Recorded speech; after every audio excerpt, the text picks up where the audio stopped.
welcome to Warhammer Workshop. My name is Amy, and here we are again with another preview review. Now, JF is on location in Nottingham as we speak, so I have dragged my very good friend Travis here to talk to me about this preview.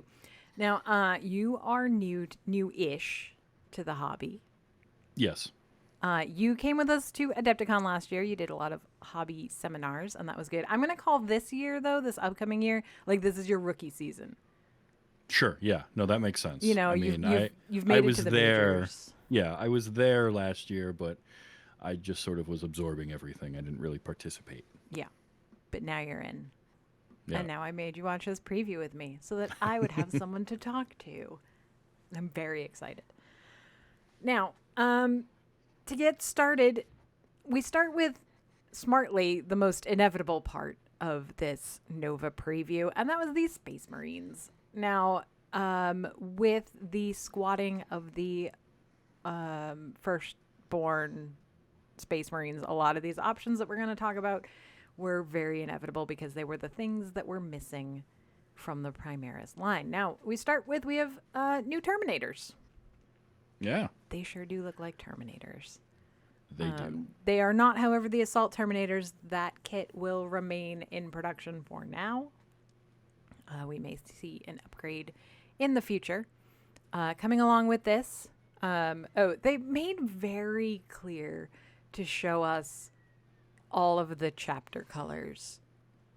I noticed that. Which I don't know if they've always done that with Space Marines and I just don't pay attention. But they seem to be really into it this time.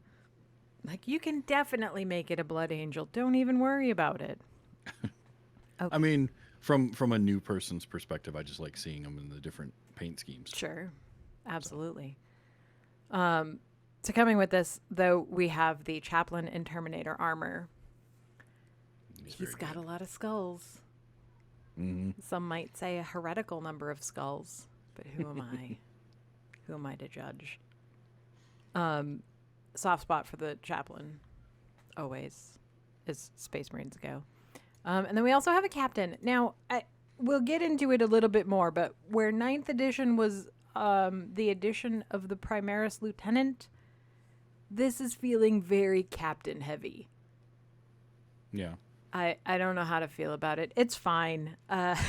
But it definitely seems to be, there's at least 3, I think, in this set. So here we go. Brace yourselves for oops all Space Marine captains. Next up, we've got Jump Troops. Who doesn't love Jump Troops? It's the I dig these. Assault Intercessors. They're very cool. These are the most tactical rocks that we've seen yet, I believe. Yeah. Absolutely vital. But they're very cool poses. I mean, they do... When I was setting up all of the slides and I had them like layered on top of each other before everything moved around, it did look pretty funny. Like, it does look a little bit like a dance number or synchronized swimming. But what would a squad be without? That's right, it's a captain. Here we go. He's got his little capelet. Yeah, Quite I love good. the cape with the jetpack is a very nice combination. I would want to make it scorched. Like, it just, I mean, Yeah. I understand it's not really fabric. It's like some nanotech nonsense because Sure, that's what we do. It's the same thing of like the AdMech flyer with fabric wings or the hovercraft. Like, Yeah. you know, yeah, it's fine. It's hand wavy, but it is pretty good. Also, you can tell he's a captain because he has the biggest of the tactical rocks. Yes, absolutely. Tactical rock fit for a king. So then they call this set the Company Heroes. So we have an Ancient, a Champion, 2 Veterans, and... Do you want to take a guess? It's not a captain, Oh, is it is a captain. It's a captain. Shocked. Fine. It is actually, it's a really robust kit in terms of weapon options. There's a bolt rifle, a neovolkite pistol, plasma plus a power weapon or power fist, optional tabard, and scabbard. Great. Very captain-y. And coming along with them are, we've seen, I think they showed us one of these or they talked about it, but the Stern Guard veterans, who are very cool. I do like a Space Marine with a little something extra. Mm-hmm. I feel like you give them enough fabric and doodads and I can get interested. But back banners are back. Always good. Yes. Lots of bits.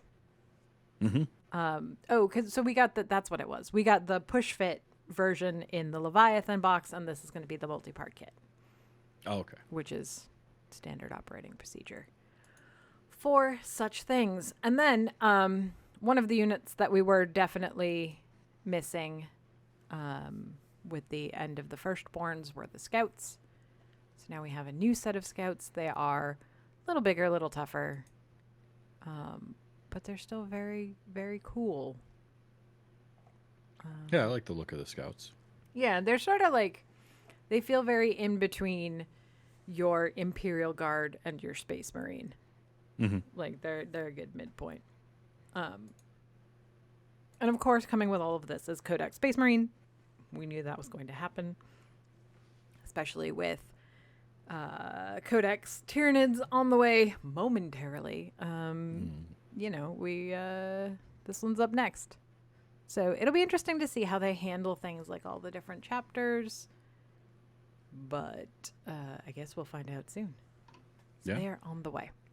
So 40K news, lackluster for those of us who are not particularly interested in Space Marines. But that doesn't matter because there's plenty of other good stuff. For example, it's Trug the Trogoth King. I love this. This model, fans of the channel will have seen my Trogoth and the one that JF did when we did our co-painting stream together and we painted Trogoths, and wasn't that a delight? This is bonkers. He's huge, first of all. Yeah. He's been asleep, and that's why there's like part of a temple on his back. Which I love.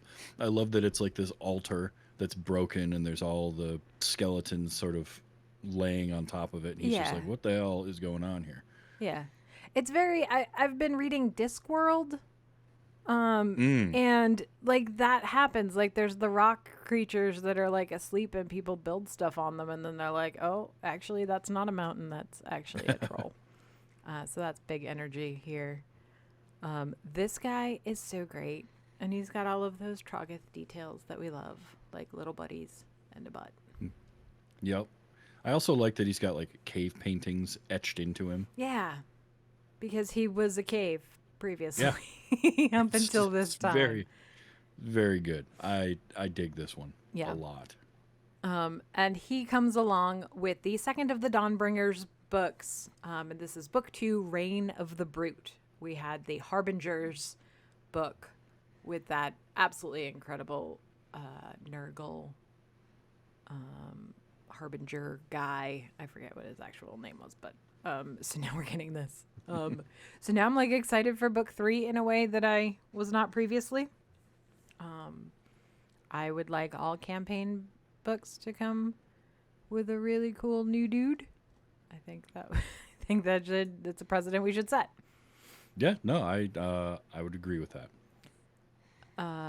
So maintaining our time in the mortal realms, we also have Zogrok Anvil Smasher and his little buddy. Was it Clonk? Clonk. Everybody's favorite, Clonk.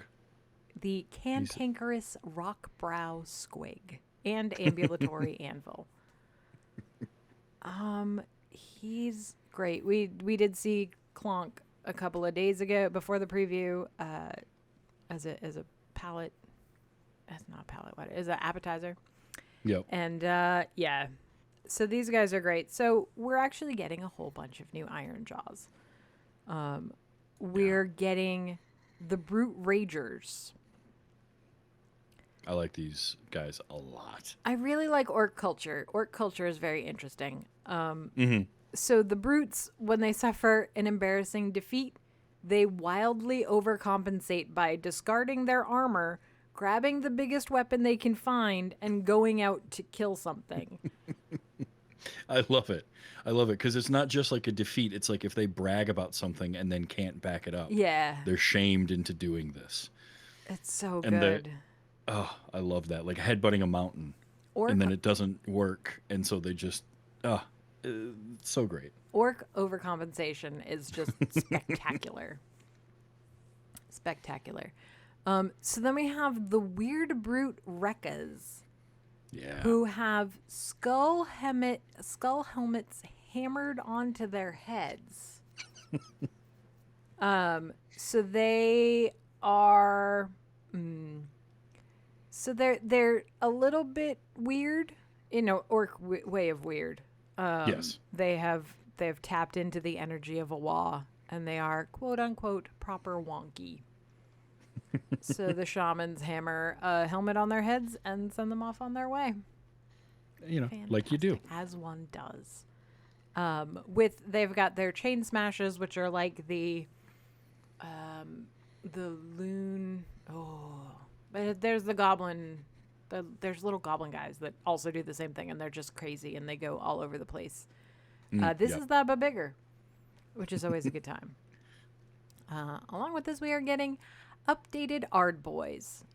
I don't think they had their own specific models. They were sharing a kit with something else. And now they are getting an upgrade. There's some really cool helmets in here. A lot of the hog imagery that is a lot very of pig iron. prevalent. Yeah. So they're very cool. Very, very cool. So as one might imagine, coming along with this is Battle Tome Iron Jaws. Fantastic. Upgrades for your orky needs. We then take a massive jump. I did not reorder things. I am doing them the order in which the preview did them, and it felt very scattered, but here we are. So Horus Heresy. This is the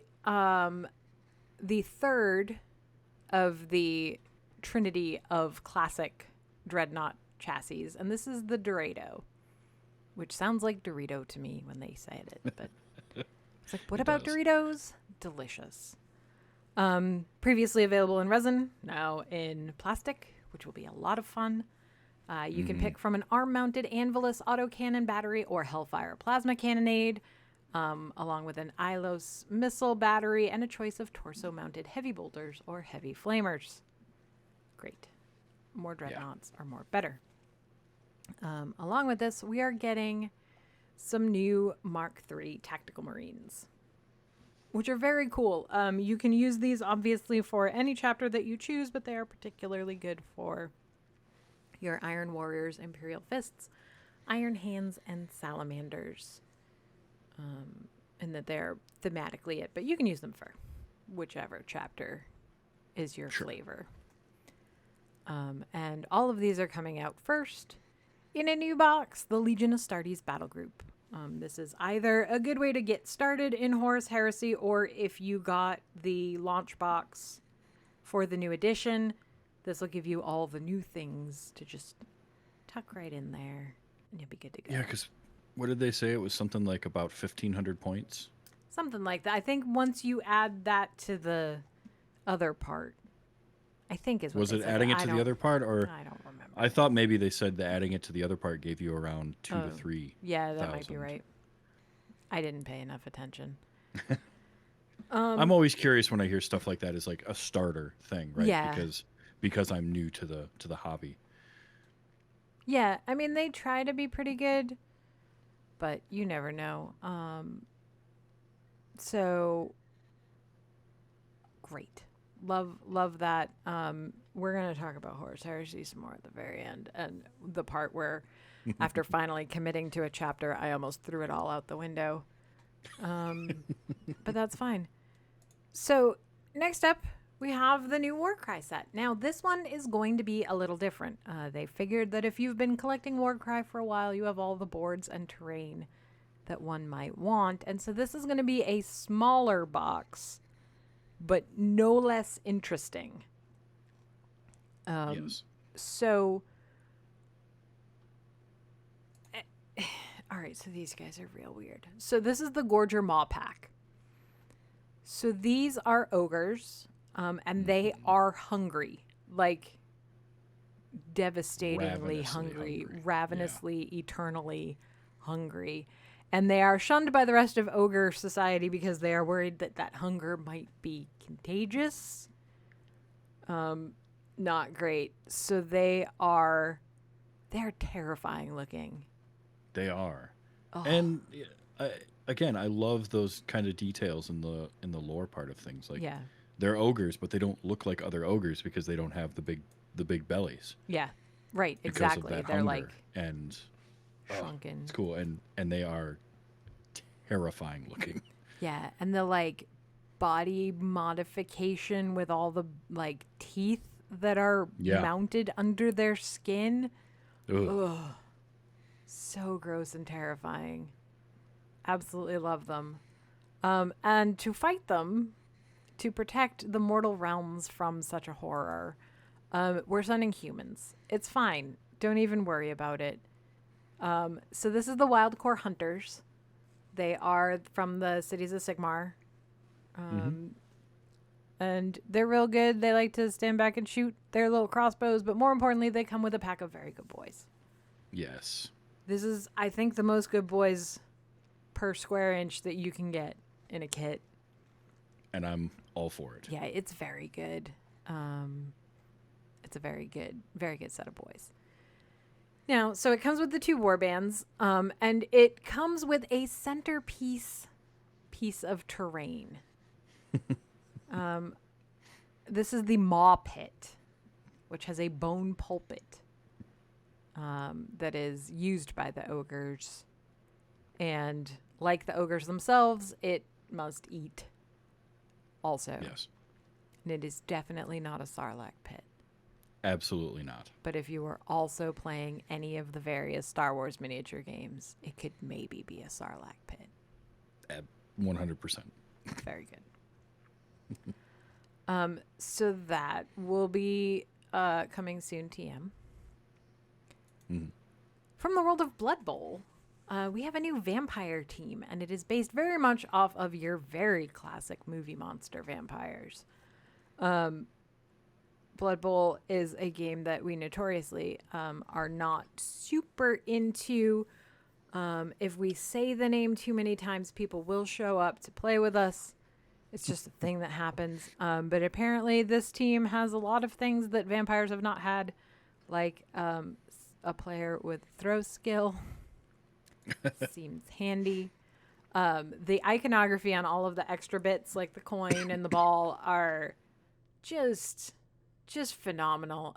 They're all really cool. They come with a bunch of thralls covered in band-aids that are definitely being fed upon during the game. It's very cool. It has a really cool look to it, I will say.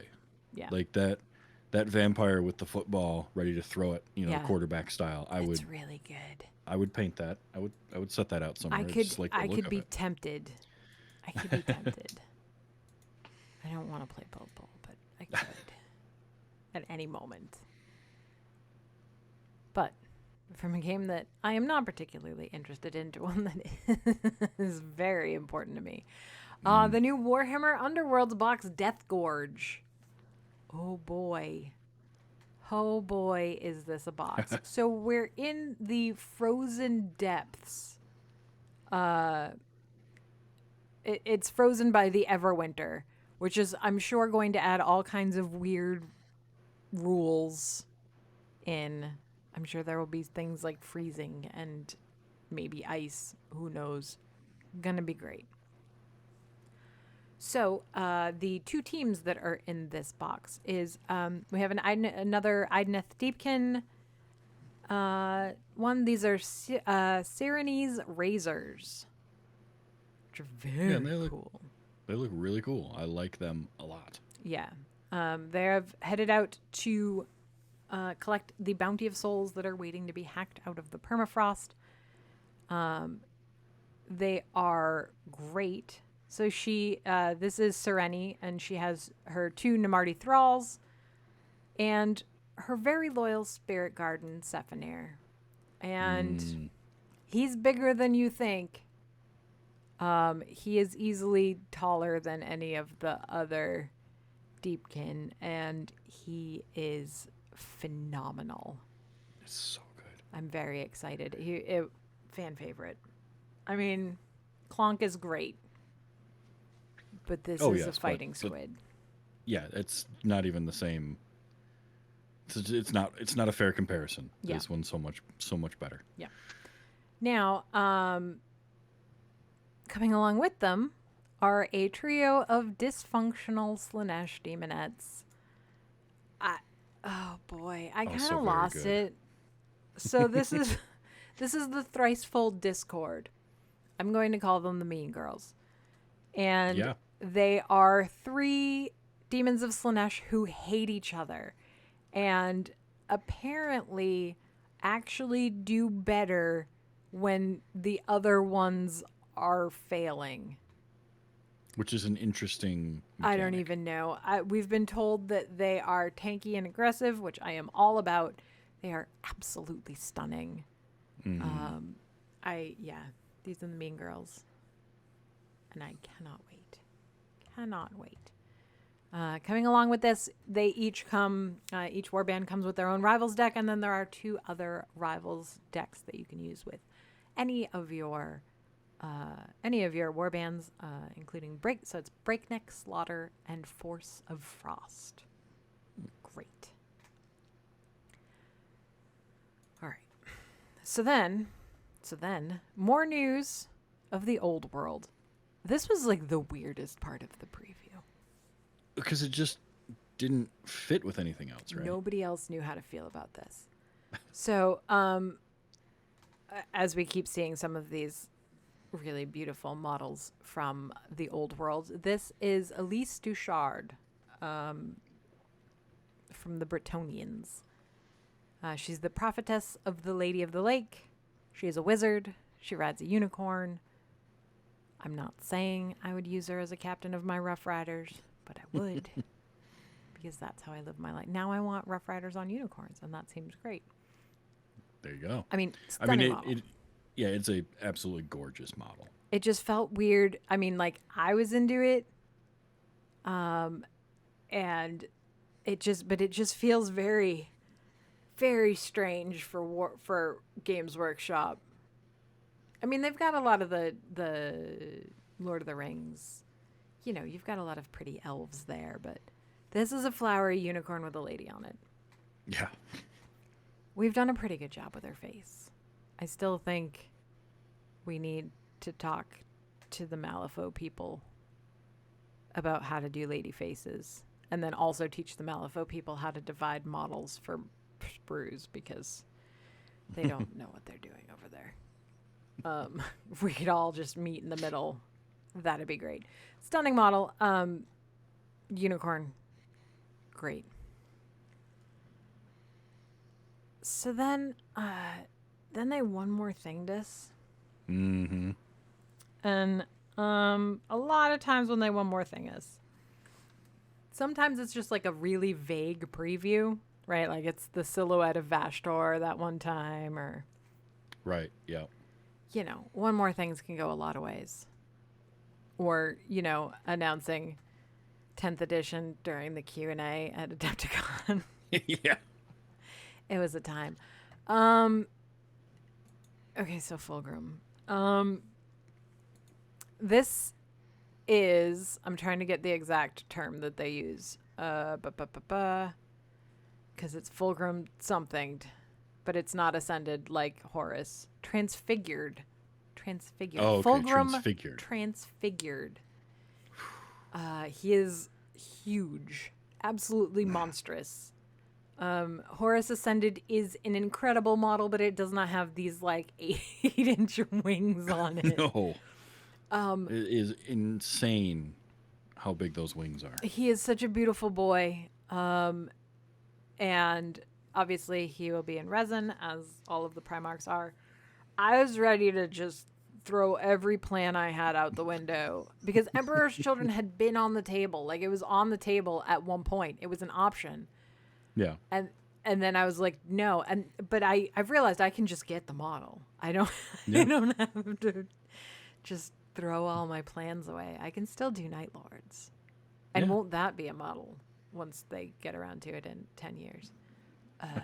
But, oh yeah. No, he is a lot. A lot of things have happened.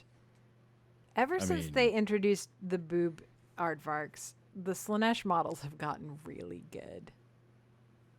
Really good. They've embraced the excess in all of the ways. Mm-hmm. Yeah. So he is great. There's like these stretched out faces along the bottom of his cape. That is one of the things I noticed first, and it's just like it's grotesque and amazing. Yeah, and there's the unmade for Warcry have a lot of that, but they carry around their own faces, and that's right. Super weird. So just in case you've forgotten what regular Fulgrim, like pre-transfiguration looked like, there he is. He's doing a big job. I mean, it's great. Oh yeah, it's a great model. But it's a big difference. There's been a glow up. Yeah, definite glow up. We had, you see a lot of the gifts of chaos in the new cultist range for 40K, and you see that sometimes those gifts don't go particularly well. Fulgrim did not have that problem. He seemed to get all of his gifts just right. Yeah. And we're all pretty happy about it. So that was the preview. I was very excited. It was a lot more than I thought it was. Like when I finished the preview, it was like, oh, that was good. That was some good stuff. And then when I was putting together all the slides for this, I was like, this is so many things. Yeah, at the time, like as you're going through it, because it's I wouldn't call it rapid fire, but they're not like. They're moving along, they're telling you about something, giving you a little bit, and go. Right. And then you sit back and you think like, they announced a lot, and they showed us a lot of things, and they showed us some pretty impressive things. The last few previews have been a little more focused. Like we had the Tyranid only preview in July, and we've had things that were like the everything but 40K preview. Yeah, I guess that could be. You know what I mean? So I think that maybe that's part of it. They did like a lot of everything or a little of everything, a lot of some things, and then Fulgrim from nowhere, off the top rope with a chair. Fantastic. So that's the preview review. I'm sure that we will talk more about it on 40K Radio, so you should subscribe to that. We're going to start putting that audio available on the YouTube also. If that's the way that you prefer to consume such things. And I'm sure we'll hear all of JF's thoughts about how he doesn't care about Space Marines. That's fine. But yeah, I can already hear it. Yeah. But in the meantime, Travis, thank you so much for letting me talk at you about Warhammer. Well, thank you for inviting me on. It was fun to watch that preview. Awesome. And every time I watch, like the more I watch and read and learn about it, the more fun it gets. Mm-hmm. So yeah, welcome aboard. Only 200 days till Adepticon, so you better get painting. Yeah, I know. All right, everyone. All sitting right behind me, ready to go. There you go. Well, thank you for joining us. All of our social media information is in the show notes. And until next time, happy hobbying. If you enjoyed this video, please consider dropping us a like and subscribing. Thanks for watching.